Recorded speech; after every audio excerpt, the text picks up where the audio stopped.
Hello, everyone, and welcome to the Dr. Music Podcast. And a special thank you to my subscribers and my return viewers. I so appreciate you for being here. Today, it gives me the great opportunity to bring you guests like the one I have. Tracii Guns with me today.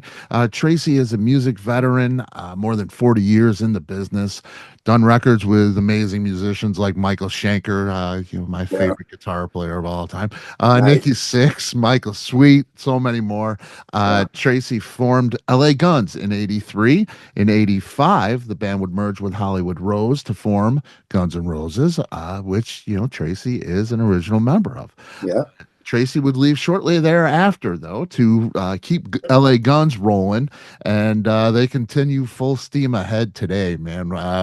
Celebrating 40 years as a band, Tracii and LA Guns are set to release their 15th studio album. It's crazy. It's called Leopard Skin. It drops April 4th on Cleopatra Records. Yeah. Which is pretty cool. Tracii, man, it's an honor to have you. Thanks so much, man. Oh, thanks for having me. I'm excited to be here with you talking about new music. Yeah, man, new music, and that's no stranger to you. This is the fifth studio album in 7 years. Of course, you've been doing it for God knows how long. So, Cleopatra Records for this one, not Yeah. Frontiers. What's the story there? You owe an album or two to Frontiers still, right? So, is Um, are you still, I don't in? know.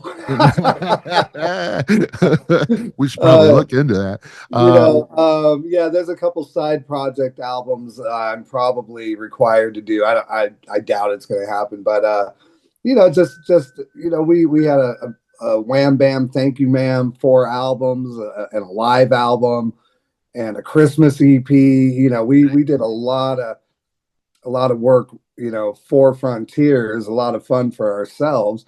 But they were having like some marketing department issues on our last record, Okay. and they would hire a staff and fire a staff, or the staff would quit, and you know, we, I just can't have that. You know Yeah. what I mean? I got to be working with people that are full steam ahead. And ironically though, as soon as we left, Tom Lipsky came in, who was CMC Records, and we had done American Hardcore with Tom Lipsky, and I love him dearly. But Brian Pereira, the owner of Cleopatra, we've been friends since day one. He was in his garage making LA Guns and Guns N' Roses t-shirts and selling them at our shows. So this is going all the way back home, and we've done other work with Cleopatra in the past as LA Guns. Hmm. So it just feels nice to be at an LA based label, with old friends. And actually, when we got back together, they were one of the other labels that came right away, trying to get us to do our records there. But at the time, Frontiers, they had more money, and we are, after all, we're in business, so. Absolutely. But now it's everything's good. Yeah, that's great, man. Cleopatra, I'm doing more and more, promotion for them, and Yeah. a lot of stuff on that label, and it's been around for a Um, long time. a very long time. Yeah, yeah. So that's great to hear, man. And you gotta, it is a business. You gotta make enough to pay your bills, and but you got to be happy where you are too. And it's cool to be That's back right. with Brian. That's It, awesome. it- it's really cool, and they have a new LA office right across from the old Geffen building, on the Sunset Strip. That is just so. It's such a decadent building. It's 2 floors. It's got like 25 rooms, and a few weeks ago I went over there to hang out with everybody, and there's like no furniture yet. They were just still putting in the air conditioning, and it's just like such a great vibe, and there's such great people. It just feels really home. It just feels like a home for us. That's great, man. And that's important, It is. it really is. Yeah. It's very cool. You just came off the Monsters of Rock cruise. Yeah. And I just had Jeff Scott Soto on. He was just off of there. He's a regular here. I think he's got a cot in the back. Such a great dude. Oh Um, man, I love him so much. man, he is just such a great person, but Yeah. the voice is just still top shape. But Oh yeah. He's a lion. he is just he's a huge dude too. Yeah. Yeah. But just off the Monsters of Rock cruise, we had a little small conversation about I always wondered with you guys because people are there for you. Yeah. And you walk out of your room and you can't turn off being Tracii Guns. So how difficult is that for you to find your space? And I mean, it's great to be with Well, the fans, but not 24/7. well, when you do a cruise, you mentally prepare for, that you kind of look at it like it's a huge kegger. It's a Right, huge party and everybody's there to hang out, and there's no room for, to be grumpy. right. You're going on it to have fun. You got to look at it more as a vacation. And the good thing about my personality is I'm a jackass. So it's easy to do a cruise. It's a lot more difficult to run into one person between the bus and the back door of a venue. That's way harder. You Right. know, but when it's just everybody's, flying around, a couple thousand people, and you get stopped every, 5 steps, and but everybody knows the routine there, so people really don't cross boundaries. They're just friendly and nice, and you take pictures, and that's it. I love it. And I really loved this cruise. This cruise was just something else, man, with Schenker and Nuno and George Lynch and Caleb from Nerd Halen, and Yeah. you know, Carrie Kelly and Brad Gillis and Joel Holkstra. I mean, it was a guitar player smorgasbord. Oh man, It was that amazing. it is amazing. I look at the lineup, and it's been number one on my bucket list for forever. I gotta go. And I'm a photographer, a concert photographer as well. Oh, So, I mean, it's heaven on a boat for me. yeah, Uh, you just got to hit them up and give them your credentials, and they'll put you up, man. yeah, You can do it. man, Absolutely. that would be great. That would be great. Yeah, I got a lot of photographer friends on the boat, so Yeah. yeah, it's definitely cool. I'm glad you dig it too. Yeah. It's that's cool. That's cool experience for everybody. Um, fifth studio album in 7 years. Since you and Phil reunited, 2016, it has been crazy prolific, man. I mean, it's Yeah. you guys are productive. What changed? I mean, you always were kinda, but even more so now, and different styles and more flavors to it, I think.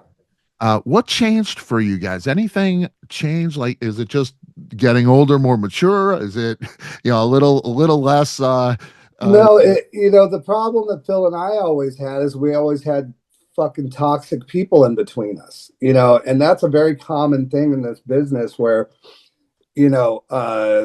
these kind of hangers on kind of people that, they want to be in the circle. So they'll attach to one guy or another, and then, it starts rotting. It's like letting rats on your ship. You know what I mean? They go to the guy that's giving them the most cheese, and then they protect the guy that's got the most cheese. We got rid of that. We got rid of all the toxic people and the hangers on, and whatever. And it became apparent, like, hey, when we don't have a bunch of idiots, try, 10 people at the steering wheel, we can be productive and prolific and happy. yeah, And that's where we've ended up. awesome. And it should have always been this way. But everything happens for a reason, and I believe that. And Yep. You know, we used to be middle aged. You know, we're at that point in our lives, and we're really digging it. You know what I mean? And that's the most important thing, that we're happy and we're being productive and we're doing a lot of shows. Yeah, yeah, no doubt. You guys are road dogs completely. Yeah, It's crazy, and it is that is the most important thing. You enjoy doing it. yeah, I mean, you can do it when unhappy, but it usually doesn't last too long, man. yeah.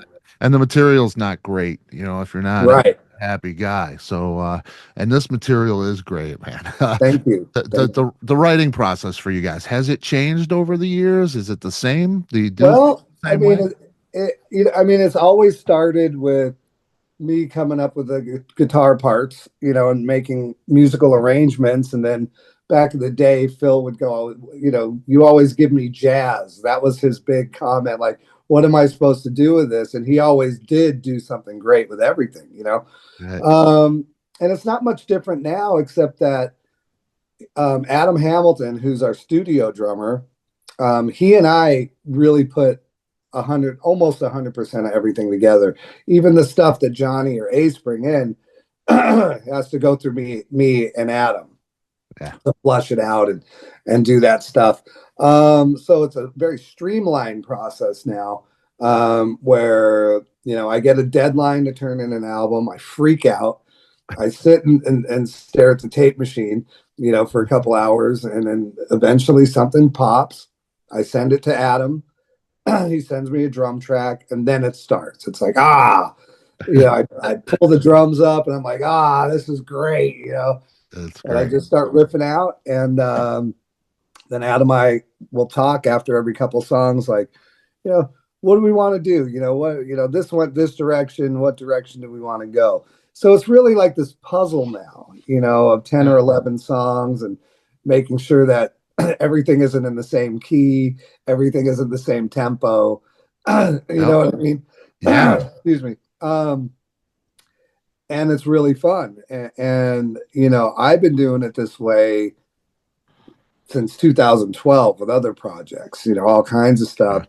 And I'm very productive that way, Yeah. and I can get the other people's opinions from a satellite rather than breathing down my neck while I'm working. Right. And that it's just like taking the chains off, and it's like, okay, I'm gonna do whatever the fuck I want, and then they can tell me later if they hate it. Yeah. You know what I Yeah. mean? Instead of, oh, could you change that note? Oh, this isn't fast enough. Oh, Right. what I mean? It's just like, yeah, I don't want to hear it. I got it. I got it. I know what to do. So Yeah, man, that's cool. And there's something to that. Look each other in the eye and sitting next to each other, and that tension of writing or recording like that. But it's funny you like that convenience of being solitary, well, and we all like it. You know what I yeah, mean? We that's we great. all like it because everybody kind of gets their own thing. And so when I record Ace and Johnny, um, they have already had the music for a month, or they're bringing in a new song. So I don't really have much of an opinion, other than I love their song enough to say yes. Yeah, I mean, let's do this. And there's even a song on the last record. I can't remember which one it was that Johnny brought in, and I had him record his guitars, and I never recorded anything but a solo on it because he wrote the song. yeah, it was So ready to go, huh? so he has the feel already, you know Yeah, what I mean? And I mean, I think writers really like to own what they write, yeah, yeah. and so everybody in this band has that freedom to construct their songs however they want to. And as long as Phil's singing on it, it's LA Guns. It's pretty simple. Yeah, for sure. And that's weird. You mentioned that and singing and stuff. And early on, I didn't catch on to, when you guys first came out, it was the voice was a little too much for me. I was Yeah, more yeah, of the Queensryche Dio, sure. the little heavier, more Yeah, deeper sound. This was a little more on the Faster Pussycat kind of level, and the Brett Michaels thing, and it just now I just really I his voice is just it's there's so much tone to it Oh now. yeah, And yeah, I mean he's just come, I listen to the old records and I appreciate them more now. yeah. But man, this new stuff, he's just hitting new levels with his vocals. He does so much with that voice. It's really Yeah, cool. he's just become so powerful, Yeah, and confident, which is usually the opposite. When guys age, it gets weaker and less confident. And, yeah, he's just a freak of nature. And I'm always in awe of him, especially live now. We're doing it, yeah, and his monitors are just ripping our heads off, because he's so powerful and so in control. yeah. So, I think in a lot of ways, LA Guns is a band that is continually, you know, going through a metamorphosis, continually being an Mhm. organism that does what it wants to do. Um, and everybody has the freedom. And I think having that freedom within a rock band format is important for everybody involved. And luckily for LA Guns, we have like five distinct sounds. We don't just have one. Right. Um, and so when we put a live set list together, we're also able to have those dynamics like we do on the albums, like Mhm. up and down, keep things flowing and keep it interesting. And we're pretty okay looking for a bunch of old farts, and that No doesn't hurt, doubt. you know. No So doubt. It looks rock and roll, man. Before you right, hear a note, it's yeah, it's rock and roll for sure. absolutely. I love it, man. Hit and Run has this cool kind of twangy guitar part. I know you've been hearing a lot about that from everybody. Yep. Um, I almost Tom Petty Refugee meets REM's the one I love. That's the REM song really, it reminded me of that instantly. And then it has that early Petty kind of Yeah. that That's energy. it's great to hear your description because everybody has their own description of that song. Yeah, that's cool. There's a lot of Chris Isaacs, and that Right, right. reminds me of the Cult. Oh, that reminds me of the '50s. Oh, that is the Wow. surf guitar. But the Tom Petty and the REM, that's certainly very accurate as well. Yeah, yeah. And collectively as a band, that's our favorite song on the album. That's cool. That's That's the one that really sticks out in a way where it's still heavy, but it has the dreamy guitar, and the lyrics are amazing, mhm. and the vocal melody is amazing, and the production on that one's amazing. Yeah. Just like that, and then Runaway Train, That which is that's the one that's just like whoa, you Yep. know, That was the next one I was gonna mention. Yeah. yeah, what uh, are these guys doing? and when it starts, it has that. It reminded me of that Zeppelin like acoustic thing on the guitar. That Zeppelin 3-ish kind Yeah, of different kind of the twangy right. acoustic Zeppelin thing. And then it moves into this rockabilly kind of. Yeah, It's just wow. I'm checking the. Is this LA Gun still? yeah. Well, Phil starts singing, and you're like, yep, Yeah, yeah, there yeah. it is. I mean, And I felt like on this album, since it's kind of like this weird, almost 40th anniversary of Phil and I being together, uh, that you know I wanted to reach into these things that Phil and I are really into. Outside of just the straight ahead, small faces, yeah.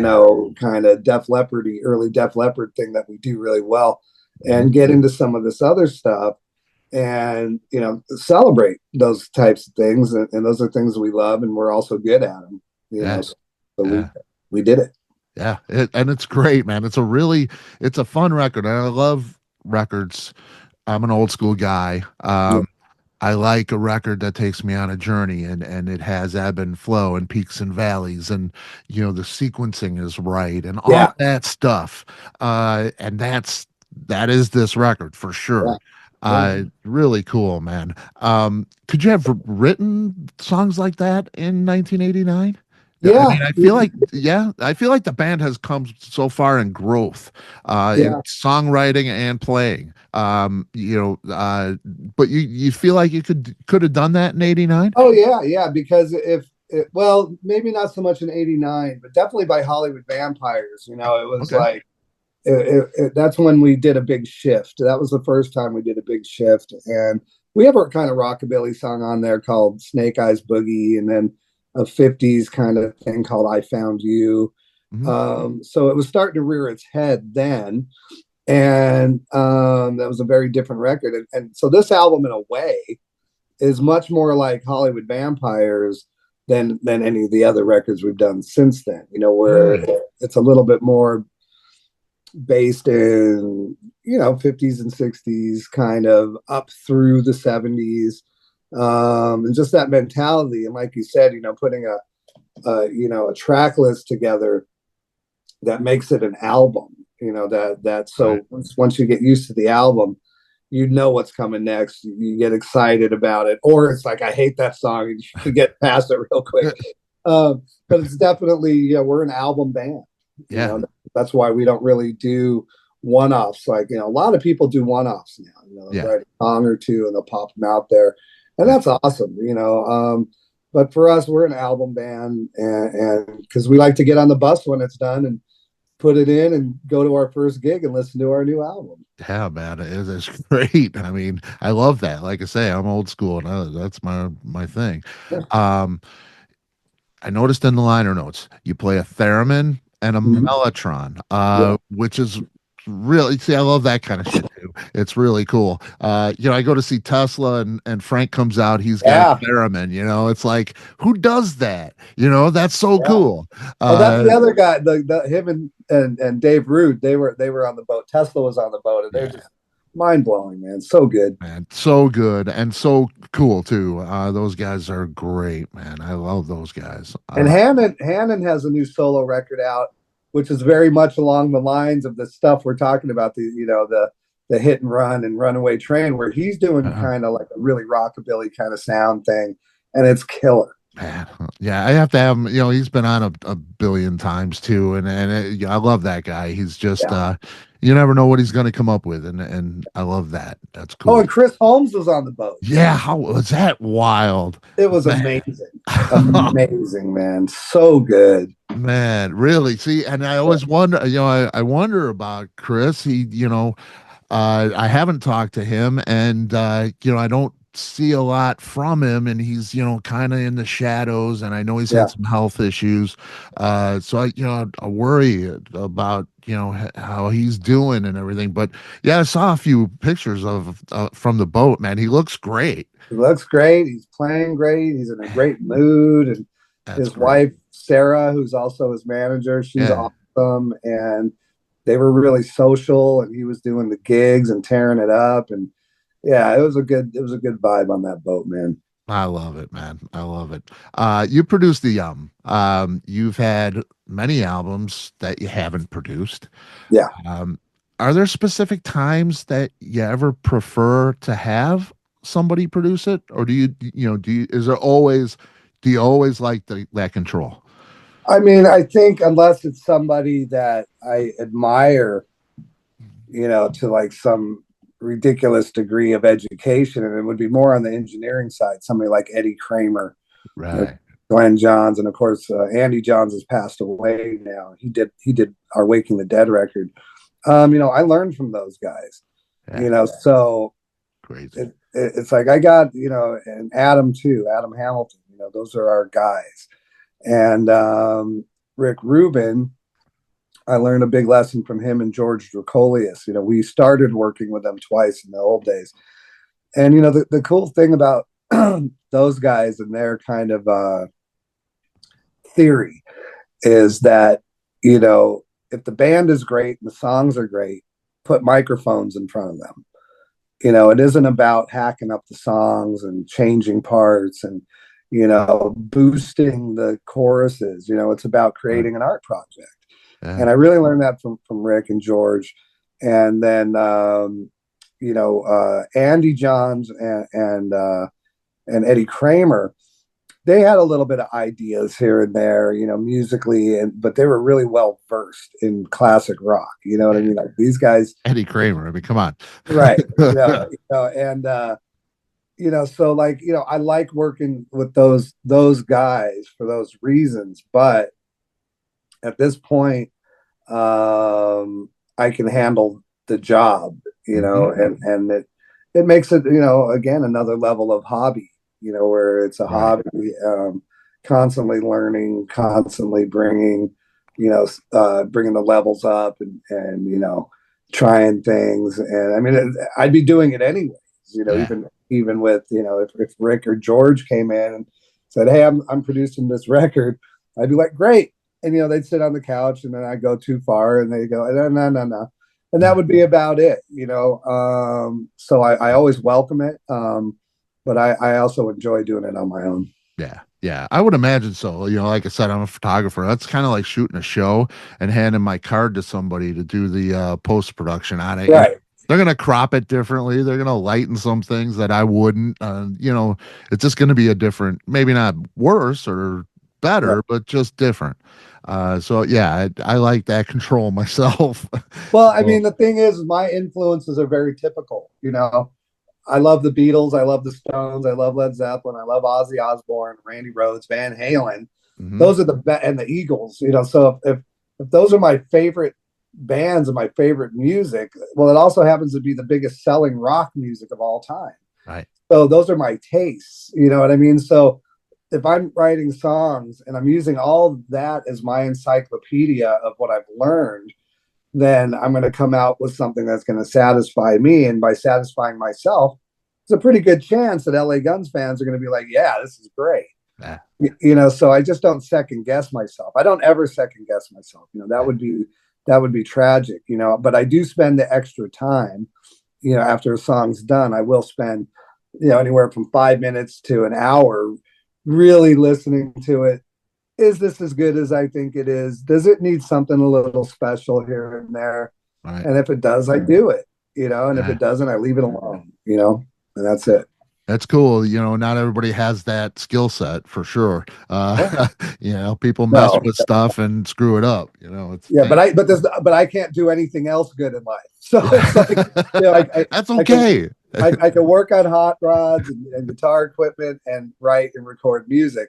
But other than that that's about. I make really good looking kids, There But you other than go. that, that's it. Hey, that's enough, man. That's It enough. is. It's enough. It's enough for. Uh, I got a buddy down here. And I think he's in Springfield, Drew Cagle. Uh, Yeah, yeah, yeah, you just did a tune with him. yeah, Really cool stuff. Bad Reputation, I think it is, and yeah, yeah. That's the tune. Bad Attitude, with Yeah, his band, Drew Cagle and the Reputation. right, right, right. That's what a Yeah, reputation is. yeah, and it really, really cool. And I was, a little bit surprised to see you. Are you doing stuff like that with other people? Small sessions, small little, singles and stuff like that. Yeah, I mean, I always have, Yeah. and the thing with Drew is his band plays with LA Guns every so often when we're in the area, Yeah. and he sent me the tune, and I was blown away. I Yeah. was like, "Yeah, this sounds like an old school, like real deal rock band." Yep. And I spent some time on it, getting it right for him, and he put it out, and people love that song, Yep. So Yep. but most of the sessions I do and have done, since I was 16, um, they don't really see the light of day, Hmm. and that's the beauty of being a session guy. And the sessions, the bigger stuff that I've done, nobody would ever know really it's me, because I did a lot of the early hip hop and R&B and stuff that was coming out in the mid to late 80s. Yeah. But the rock and roll stuff, I was a ghost player for a few years, on other 80s bands records, and Yeah. they kind of sneak me in, and about 11 at night, and get out of there at 2 in the morning, go thanks, and I love being part of everything. It's great. Yeah, man. I mean, it's great to hear you're playing and what you can do. It changes people's the fabric of their lives. I It mean, does. it really does. Yeah. As you're a fan. Oh boy. What all of those bands you just mentioned that you love. Yeah. your life is different without those sounds in it. Oh yeah, You big know, time. You so know, and those and also those people, because people don't really realize, and I try to, when I do have a student every now and then, and they're really adamant about they want to do something in this business, and it's really hard to explain to somebody, well, it's about the person you are. Anybody can practice and play an instrument well, if they feel it, but it's like, who are you as a person? Because ultimately, people are attracted to people, yeah, you know, yeah, and if you're playing good and some personality comes out in your playing, and then that becomes infectious, and you have your own personality, that's even more infectious. I mean, Keith Richards is the biggest guitarist in the world. He wrote "Start Me Up." yeah, You know what I mean? It's like it doesn't get any more famous than that as a guitar player.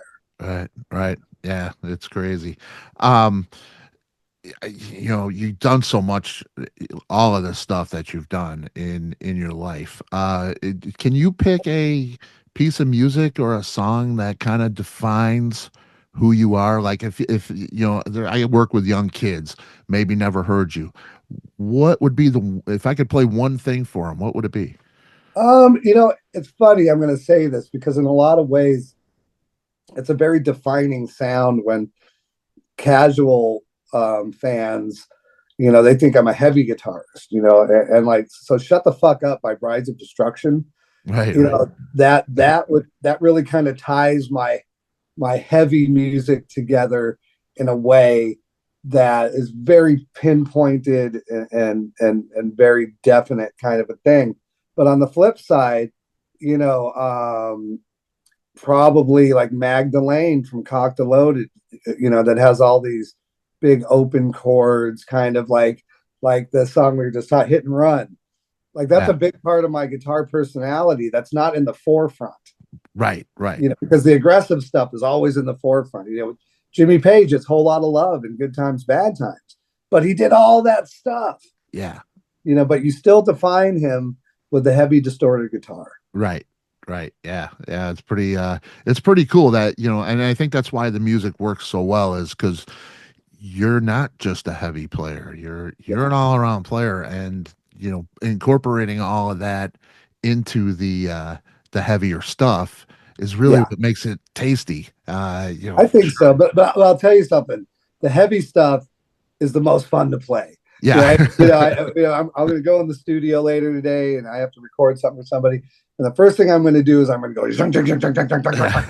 you know what I mean? Because that's like that's the 12-year-old. It's like, yeah. Yeah. Yeah. So it's always the most fun thing to do. There's no doubt about it. But when you're making records and you're playing live, you want to be expressive in other ways as well. Yeah, yeah. Oh, for sure, for sure. Everybody's heard the Guns N' Roses stories and your Mhm. your history with Slash and Axl and everybody.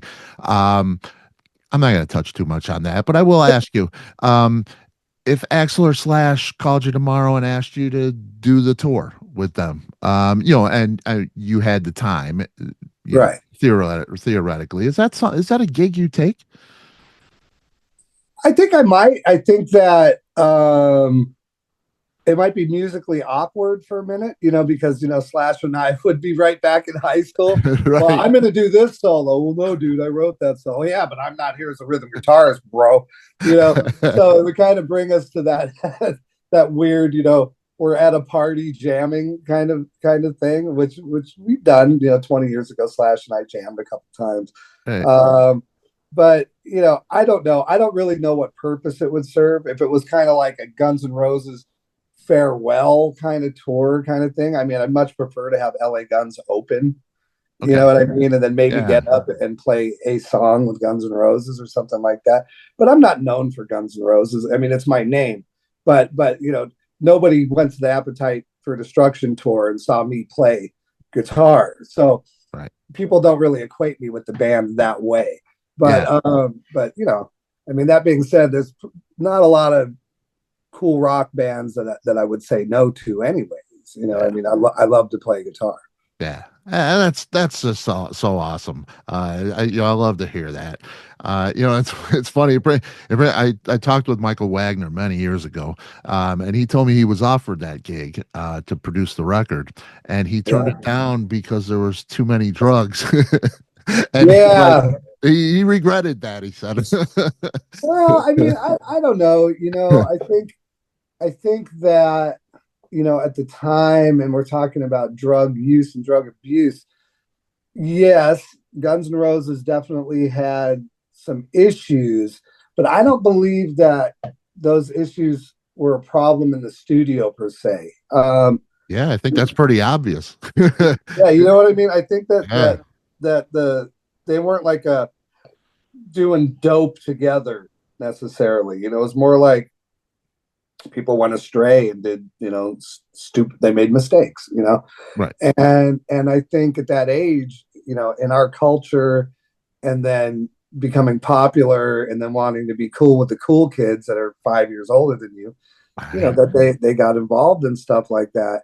Me, that's why I shied away. I'm like, nope, I have alcoholic parents, or whatever.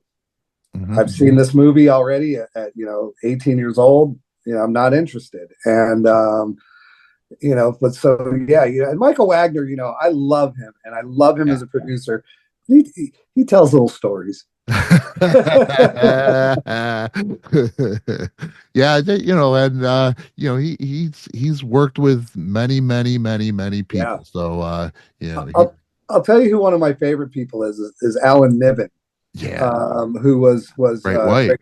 Great White and Guns N' Roses manager Yeah, back in the real popular days. We reconnected on the at the screening of Nothing But a Good Time documentary, yeah, and just you know he's the real deal. yeah. I mean, he laughs, he cries, he smiles, and he says how it is, man. And I would, I would tell any journalist, I would recommend trying to get an interview with Alan Niven, because he lived it. He was right in it, right in the middle of it,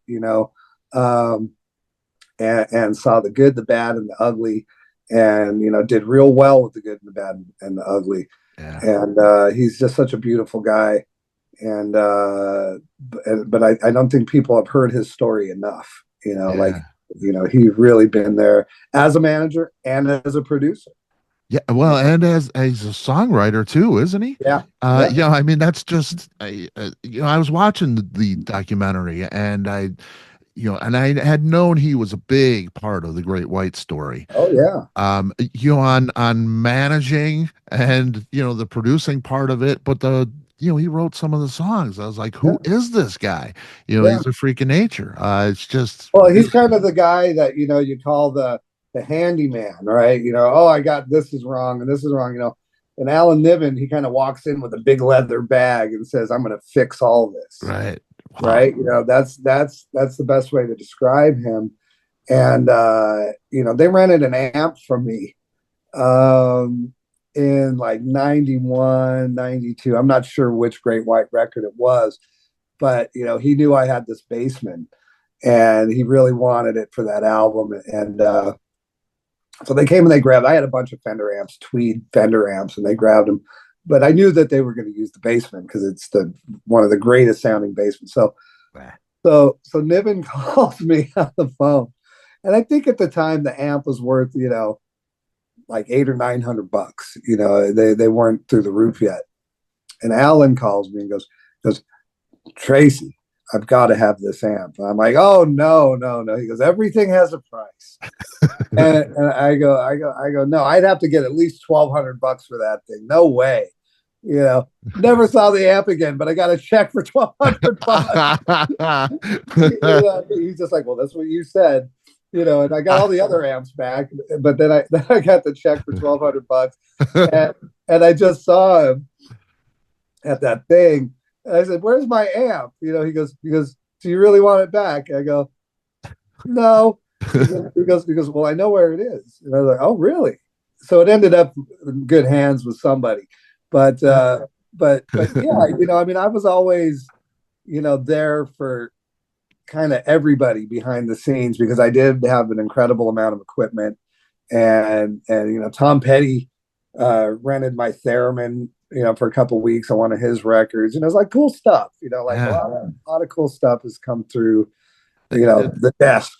yeah, yeah. It's funny you mentioned that. I just got off with Stan Lynch. Oh, no shit. Yeah, yeah. And, another great guy, and what a history with Tom Petty, original Yeah, drummer, of course, for the yeah. Heartbreakers. So, yeah, yeah, it was that was cool. Yeah, it's funny that the rock and roll community is smaller than we think. Well, especially in LA, people don't really realize because if people were to watch the Wrecking Crew documentary, that spells it out kind of better than anything else. Like me growing up, my dad was friends with Little Feat. They went to school together, and Yeah. also some of the Beach Boys also went to Hollywood High School. So, but also within that circle was like Jackson Brown and Linda Ronstadt, and all these people, and so particularly Slash and I kind of grew up in that environment, like because Yeah. his mom and his dad, they had things to do with the music business and in different ways, and were connected to people. So growing up around Santa Monica Boulevard in the 70s and the Sunset Strip and the music scene prior to doing what we were doing, it's a very small community of engineers and studio owners, equipment rental people, and everybody got to know each other pretty quick. Yeah. And so by the time us local guys were hitting the clubs, we had already had friends. We have a lot of friends, that Mhm. came out to support us, and we were good. And so, I mean, there's got to be a lot of credit given to, this like very insulated circle of people that we grew up with that have always been supportive Yeah. of us. And that was the launching pad. And it's great. LA is a great place to be a musician. I was gonna say it is the hotbed, for Yeah, a still musician. is. It still Still is. is. Yeah, yeah. I know a lot of people, out there, and they're all mutual friends. It seems. Mhm. I mean, Well, we're not real clicky. Like, Nashville, people like to pretend that Nashville is like this hotbed, and it is for songwriters for country music. mhm, You know what I mean? But it's a clique. yeah, I know so many guys that have moved out there thinking, yeah, I'm gonna, and it's like, no, you ain't. yeah, Your rent's gonna go down and stuff like that. But LA is the place where the musicians that are working are very open minded to other musicians and hearing what they're doing, and because people here constantly create. We're hippies, you yeah. know what I mean, and Right. and it doesn't matter what genre of music you're playing. The mentality is very communal, is very hippie, and it's very open minded and wants to be creative and wants to be part of the culture. Yeah. So it still is, to me, is the hotbed. Yeah, it's cool, man. It's cool.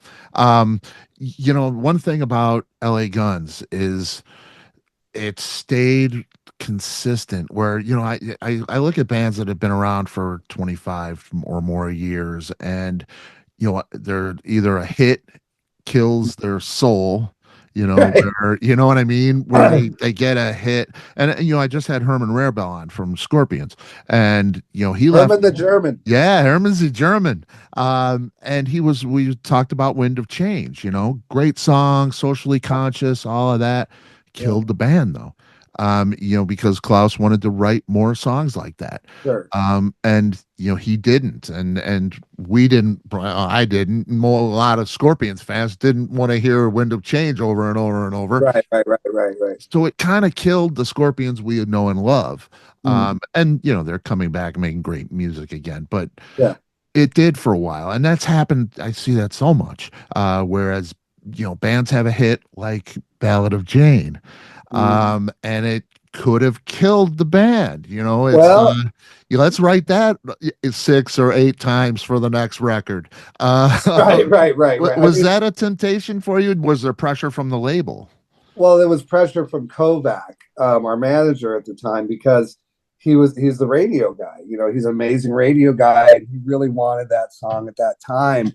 And we had 3 meetings about it, and he still curses my name to this day. And I love him, whatever. And I mean, he was right, but I wanted it on Cockton. I wanted it on Hollywood Vampires. I wanted it on the third record. We had built up so much momentum as a hard rock band, moving into Cockton Loaded, that it's like we didn't need to have it yet. We Never Enough was on Cockton Loaded and Rip and Tear, and those would have carried us through just fine to get to the third album. But everybody wanted to make a smart now business decision, and what it did was really strange. Yes, it was a huge hit, but we'd go and play these bigger shows now, and half the audience didn't know what the hell we were doing. They were waiting for Ballad of Jane, right? And then there were other fans that were so into the hard rock sound of what we were doing, they kind of were like, "Oh, these guys sold out." So we were very much in a dangerous spot with that. Yep. And it ended up being okay. It ended up being okay. But man, I swear there was 50 shows we did when that song was slamming that were real bizarre. Like we would do like these big radio station shows where, we'd be playing out in the field in front of like 10,000 people. And this was before festivals or anything. So it was us and like, 2 other bands under us. And the bands under us would be like, whatever's going on in 1990, 89, like there was some weird shit going on aside from rock. And, like Marky Mark and the Funky Bunch, they were on one of these shows. And, and so we go out there and people are like, yeah. And then we're playing all this heavy rock and stuff. And they're like, well, what is this? And then we do Ballad of Jane and they're like, and that felt, even though I always loved the song, there's no question it was a great song and it was an LA song, but it was felt so forced. Yeah. At the time, it felt really forced. And, but, from Alan Kovac's point of view, as a business move, because it's worked out for us in the end, I would say that I will give him credit for accidental foresight. Right. You know what I mean? That we were able to carry on past it, and we were able to score the big hit, which led to the big giant advance for the third record, which added a lot of kindling to the fire. But yeah, when bands do that unexpectedly, especially 7, 8 albums in, it could be disheartening. It certainly could. I mean, AFI, I was such a fan of their kind of indie records that when they finally got a major deal and put the record out, and they were big for a minute, Davey came out in the press and said, "Slow is the new fast." And I was like, no, it's not. Slow is slow. And I loved AFI because they were so high energy. And it's like their first chance to get to ring the bell, and they're gone. Yeah. They're gone now. That sucks. They're such a great band. Yeah. See, and that's what I mean. It's, but I think it's, that's on you guys for getting past that, writing that great ballady type melodic song, but still keeping the soul of the band, the integrity of the band in place. That's not easy to do a lot of times. There's a lot of, especially early on in a career where, you kind of give into that. Well, we have to make it because we need to eat, so you do what people love to hear, and but you didn't do that, and I applaud that for sure. It's really thank you, man. And it's still the highlight of the show. You know what I mean? Like no matter how many records and great songs we've written and had great success, we kind of do that toward the end of the set, and the whole room lights up. Like everybody in the audience sings every word, and it's a magical experience at this point. It's like wow. But those people appreciate what came before that in the set as well now. So it's not that awkward thing, that everybody's there for everything that you do. And that's really cool, man. That's right. That is cool. I want to let you go. I know you got it. You've had a long day, man. Tracii, I so appreciate you. Are we going to get a book from you, man? No, I mean, I was with Rich Beanstalk last night. He's the guy that writes all the books. and I was at his book signing. Him, and Tom Bajor. They have a new Lollapalooza book out, and Rich is a really dear friend of mine, and he drops the hint once a year. Hey, we doing this, and I did the math. To make it worth it, I would want a lot of money. To make a lot of money, I got to tell all the true stories. I don't want to do that, because it's. I love everybody I played with, regardless of how the relationships ended up. A couple of guys I hate, but mostly everybody. I love Nikki. I love Axel. I love everybody. I would hate to tell stories that are 40 years old, 30 years old, 20 years old, of crazy shit I saw or was involved in, and then have it somehow make somebody sad or angry or something like that. It's just, the people that lived those stories were there. You know what I mean? And those are private moments, and those are things that happen amongst friends and, during times of animosity, maybe, whatever you want to call it. And I'm just not the guy. You know what I mean? Like I'm not the guy. I don't need the money. and I told Rich last night I'm not going to do it, and he's like, it's like, well, as long as there's a couple dead bodies in the book, you could. I'm like, no, we laughed about it, but he gets it better than anybody because he publishes a new book every 3 years, and it's all about the dirt, and the Motley Crue book, the dirt, Right. And even within the dirt, there's a lot of dirt that's not in the dirt. Right. You know what I mean? But I'm not a famous enough person to get away with writing a story that's kind of, a little dirty. You know what I mean? I would really have to spill the fucking beans, and I'm not going to do it. Yeah. Good for you, man. And I applaud that. That's pretty great, man. Because there are those, and you have good relationships with those people now. You don't want to risk that. No, man. That's what life's all about. Is loving each other, man. That's what's pretty. That doesn't mean I'm a snotty motherfucker. I'm still a snotty motherfucker, but maybe I've toned it down a little bit. Maybe, huh? Age will do that to you. Yeah. Kids will do that to you. Yeah, that kids will do that. Sure. Tracii, I'll let you go, man. I so appreciate your time. And you coming to Chicago to see me, man?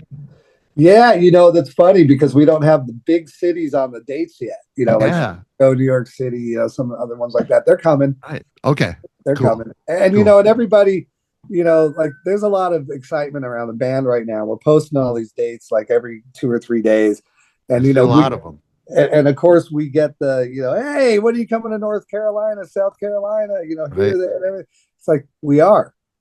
It's just crazy, man. We're coming, but got to let the agents go and put it together correctly, and that's so complicated, man. It is. It is insane. Yeah, I don't.